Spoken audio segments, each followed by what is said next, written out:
All right, we're back with David Bray, Chief Information Officer at the FCC. David, you have quite an impressive education background. In fact, you did a little MIT poem for me before we started this video.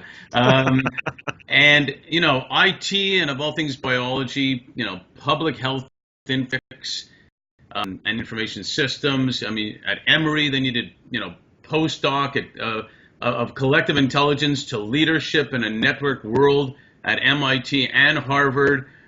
I mean, I got to read it to remember all of it, to be honest with you, and a lot more. But you've had several significant accomplishments in key U.S. government orgs, and a lot have been realized. And could you share with us, are you, if you will, where you wanted to be in the sense of this is what I want to be when I grow up? That's a really good question. So I would actually say I don't know where I want to be when I grow up, and I don't know when I'll grow up yet. But if it helps, I was fortunate enough when I was 15 to actually be approached by the U.S. government to actually work at a Department of Energy facility that was actually doing physics experiments, and they were taking a electron beam. It was a 4 gigavolt electron beam that they were throwing against a wall, and they wanted to see what would happen. And so I actually had skills with computers. It was a chance to build some interesting computer models. And to do that as a 15-year-old, it was just a really unique experience. I also had an interesting experience where Dr. Robert Ballard with the U.S. Navy, actually approached me again because I was good with computers and doing computer simulations. Also when I was 15, got to do an expedition to Cortez, where we were actually mapping the hydrothermal vents and the plate tectonics there in the area. And Robert Ballard was the one that found the Titanic, so he was a really interesting guy to get to know. So I think early on in my career, I saw that public service actually could do some really interesting things. It's not just stuff that we see that maybe is mundane. And I also saw people that had a sense of purpose. So I guess if there's any common theme in my career, it's really looking for that sense of purpose of really hard problems that give back to the public or actually are meaningful or push to new frontiers. To be honest, actually, I never actually expected to ever go and get a graduate degree or a postdoc. Actually, I actually thought when I was in college, I took a year and a half off with Habitat for Humanity to be a crew leader and actually build in different countries, Nepal, Ghana, the Philippines, and was not sure I was actually going to come back to school. But I did, and I wrapped up. Along the way, I saw that I actually do best when it's both a combination of doing work and learning at the same time. And I think that's actually something that I really get joy from. Yeah, I can definitely relate because I moved from Canada to be the executive director of a global leadership development organization in Coral Gables, the world headquarters. And I always joke around, it was the best job I ever had for the least amount of money I ever made. But it was, and people told me it's bad for all of the above. And but I got to meet heads of state, heads of companies, etc., and it's spectacular. And in my business, executive search, I find it's not money's important, but people are looking for fulfillment and to be able to make a difference. So right on what you're talking about, and with respect to that and people, you've led major projects which require decision making, which require collaboration, both often tough to achieve both of those. Sometimes people don't understand that you can have both of those together, because decision means, sometimes people think it means not collaboration. You just decide. You've been national, you've been global, all the variables that go with that, impact in areas of cybersecurity to public health, and obviously safety, a lot of diverse agendas. Should I tell this to a government person? What's the secret sauce to leading the team buying in to get to the right place? So I think the secret sauce is, one, listening and learning when you first come in. I see a lot of people when they first parachute into a new role, they assume they know everything, and that can really turn off the team that's already there. And so when you put into a new role, take the time to understand and appreciate the history. Two, you're only as good as your team of change agents. And what do I mean by a change agent? Change agents are people who are willing to work with you. They're really at the edge.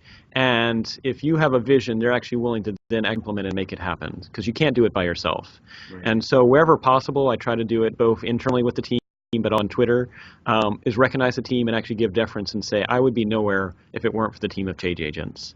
And then finally, in terms of actually making decisions and doing it in a collaborative fashion, we actually do have amongst our team about every 3 or 4 months, we regularly do open houses, we regularly do team meetings, but every 3 or 4 months I'll mix it up to actually say, how are we doing? And actually, I'm just going to sit back and listen.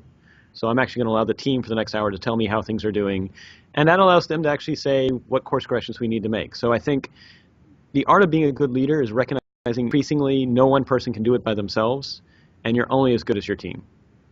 It sounds to me very much like, and I compare a lot of things to sports, the coaches determine legacy by how many assistant coaches are now head coaches. Exactly. It sounds to me like you're developing leaders. Yes, and that's what the goal is actually where I really celebrate where we're at here at the FCC now that I've been here for about 2.5 years. The team itself has its own internal sense of energy, and in some respects I can even just step back and see that energy and I can see that momentum, and they're actually intrinsically to tackle the hard problems themselves. That wasn't necessarily the case when I first arrived, because I think the team was very talented, but they had their head either beat down or they had hit so many walls that they were discouraged from tackling the hard problems. And what I think I did as a leader was actually to remove those obstacles and say, I'll give you autonomy, I'll give you meaningful progress, and most importantly, I care about you actually having joy and a sense of purpose at work. Do you find also, even in the educational world and whatnot, that some young people, obviously there's some brilliant young people, but some young people are not getting the opportunity to learn how to handle challenge, how to handle confrontation, etc.? Yes, I do think, I would say actually people of all ages, both young and experienced, sometimes they are shielded from the challenge of, one, you actually disagree. We actually have to have professional disagreements. And I try to tell the team, it's okay to disagree. All I ask is, one, do it on a professional basis, and then two, bring data. So it's not just opinions, we bring data.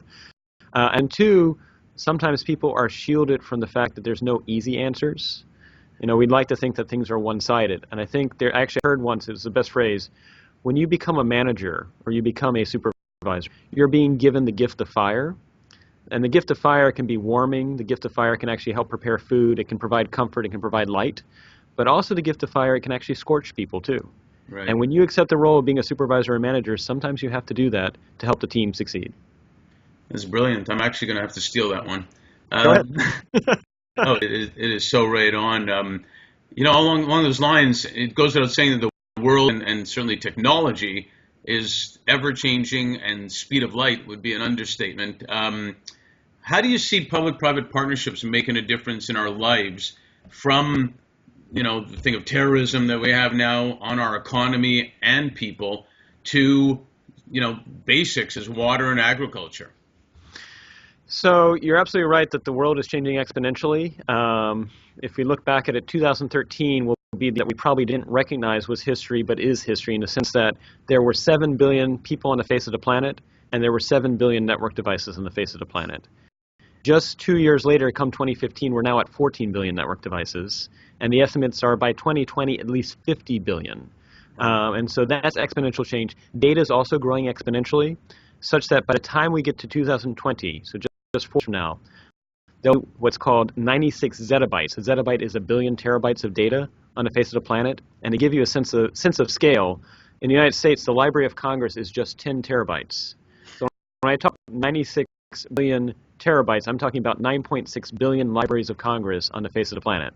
Wow. And we're going to make sense of that. We're going to be in data. In fact, we already are. Right. And so that's challenging and stressing both the private sector and the public sector to keep up, especially in representative democracies, which are meant to be deliberative, that are actually involve people and not change overnight. I do worry that in an exponential era, and this is me wearing my Eisenhower hat, Eisenhower fellow hat, I worry that in an exponential period of change, that dictatorships or oligarchies might actually be able to outperform in the short term representative democracies only because they can change faster. Right. I mean, I hear often that people are like, well, public service is slow, why aren't you changing so quickly? But that's partly because we have checks and balances. We're not meant to change overnight.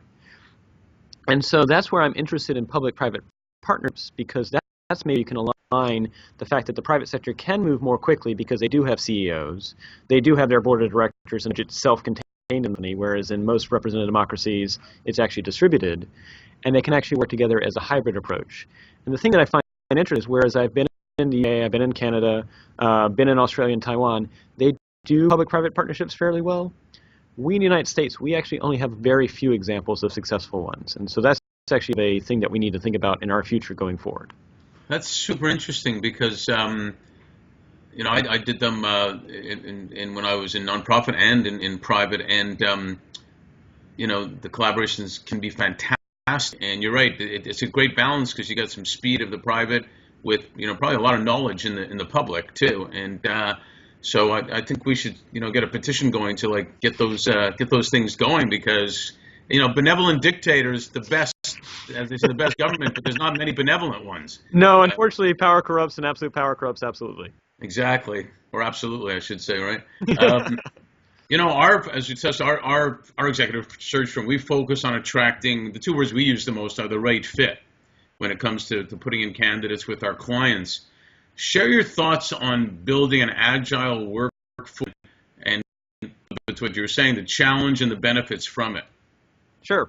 So I think, especially in exponential era, you have to have a workforce that is agile, and that the only way you can be agile is you actually have to be bottoms up. As mentioned, I used to be with the Bioterrorism Preparedness Response Program. I was actually supposed to brief on September 11th, 2001 at 9 o'clock in the morning. I was supposed to brief the CIA and the FBI as to what we would do if a event happened. Clearly didn't get to get that briefing. 8:34, the world changed. We literally piled computer cars, set up an underground bunker, and then dealt with the response for the next 3 weeks and then sleep. Stood down on October 1st. October 3rd is when I actually ended up briefing the CIA and the FBI. And then 24 hours later, the first case of anthrax showed up. So I jokingly said I'm never going to brief those guys again, but it was an interesting time. So I saw over the next 5 years, dealing with the response to 9/11, anthrax, we had severe acute respiratory syndrome, West Nile. I saw time and time again well-meaning people, but they weren't able to collectively scale over multiple organizations, respond with speed. Mm-hmm. And I wondered why. And that's actually what motivated me at PhD. Because what I would submit is we teach MBAs, we teach the private sector, and we also teach officials to be top-down, to have your vision and then force it on everybody else. And that works if the environment's not changing rapidly. But if the environment's changing rapidly, your vision's probably out of date. And so you actually have to empower the edge to be actually passing their ideas up and actually have the ability to actually operate at scale on the edge. And so I think that's requiring both a bottoms-up approach, but it's also recognizing that I don't want everyone to think like me. We want diversity. Right. Now, there's two challenges with that, and you asked about what are the drawbacks. One, diversity only works if you have shared goals. If you don't have shared goals, then it goes to fragmentation. So the art of a good leader is to make sure we agree to the goals. The other thing is bottoms-up works, but it's not as efficient as top-down. So you have to monitor and prune things going in the wrong direction, try and nudge and curb it back. It might be going the right way because the environment has changed, but as a leader, you have to make a judgment call. Yes, it's brilliant. It reminds me, again, getting nostalgic these days. It reminds me of, I was on the floor of a steel manufacturer once when I was with Deloitte, and they were, I don't know what they were talking about the board of directors and who's on the board and whatnot, and it was not diversity as it's becoming now. And I said to a partner, and I was just an audit grunt at the time, I said to a partner, shouldn't somebody from the production department team be on the board? And I was just talking. Right. It seemed like common sense to me. And they looked at me like I was like God knows what, going to have a production guy on the board. And now it's obviously it would be common to have more diversity, but even now it's taking a lot longer to get to the diversity even on boards. But to your point about you got to have the people who know what's going on in the business and can move fast, right? Right. And it's going to be at the edge. If I assume at the top I know everything that's going on, that's a lot of hubris, and it's going to be a quick fall from there. Yeah, it's amazing. Couple of personal questions. I mean, really personal. Okay. Do you have a pet? I do. I have a cat. Her name's Sophia. Oh, Sophia, cool. Do you have a favorite active sport?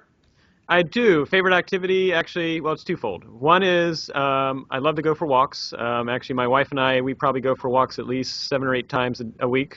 It's actually just sort of a way just to catch up. She shares her day, I share mine. The other thing I love to do, actually, is Habitat for Humanity and build homes.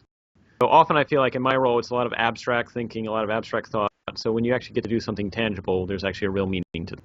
Yeah, that's real. Do you have a favorite movie or TV show? Favorite movie? Yes, that would be Blade Runner with Harrison Ford. It's a question of what is it to be human, and do we know we're human? Right. That's very cool. Like Harrison Ford. Do you have a favorite book? I do as well. Ian M. Banks. He actually has a series of books. He actually writes about the culture series. And one of them, his book number 2, is called The Player of Games, and I won't give away the plot too much, but it's this world in the future in which machines and humans coexist. In fact, the machines actually do a lot of the tasks that we, right now in government and societies currently do. So it's been given to machines, and in some respects it raises the questions, if everything's been actually sent to machines, what do humans pursue in their lives? And it's actually a really interesting question. Wasn't that what was supposed to happen? They told us in technology that was going to change everything and we'll be able to do just all the good stuff. And now we're doing a lot of good stuff, but we seem to be working all the time. Unfortunately, yes. And actually, I also say, I actually look at it, technology itself as amoral. It's neither good nor bad. Right. But how we humans choose to use it to decide whether it's good or bad. What else is new? Do you have favorite music and food? I do. Favorite music? Well, actually, my music tastes are all over the place, but believe it or not, I'm a big fan of progressive house. That's usually what I put on at about 6 o'clock at night when I'm in the office still working to actually get through all the work that I have to do. Right. Favorite food? Greek food. Greek and Italian food. Oh, good. I love it. Yes. All right, that's fantastic. Thank you so much. Thanks again. Really appreciate it.